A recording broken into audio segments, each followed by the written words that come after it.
tell me, you get notification from the district. I didn't get. My wife called me in panic. I was at work. Called me panicking. I went straight. They were here at the school. Apparently, this happened about 1:30. We were there. She was there for hours. Called me. I left work. Went straight to the crash site. I was only able to get to a certain point at the crash site, and they told me they were taking kids off by helicopters, and that there was a rollover, and that there was 27 injured. So I turned around. I didn't know where to go. I didn't know where my daughter was. I didn't know if she was what hospital, if she was okay, if she was dead.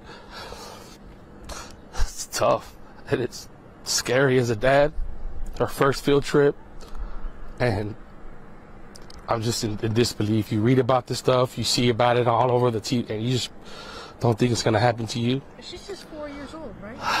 Yeah, she's a baby. She's in pre-K. This is her first trip, you know, her field trip. Very excited, her first time to get on the bus. And then this happens, you know. And prayers to all the other families, and thank God that my kid's okay. But I feel very bad for all the kids and all the parents that are there. I mean, no answer still. They don't know where their kids are at.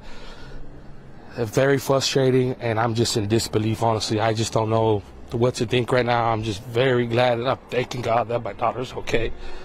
How is she right now? How's she acting? She's scared. She's 4 years old. What do you do when you're 4 years old and something like that happens to you?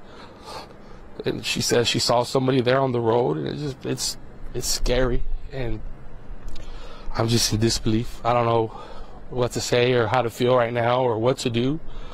I'm just gonna go get her checked out and make sure she's all right, and pray for all the other families and all the other kids that are hurt, that don't deserve this. All innocent kids.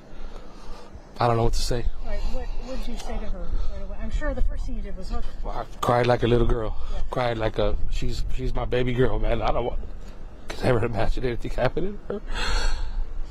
Tell me about the seatbelt thing you were telling me about. Like I asked them. I went in and asked them if there were seatbelts, because my daughter goes to the same school, and mentioned before that there was no belt. So that's the first thing I asked: is there seatbelts? Why was there 44 kids on the bus?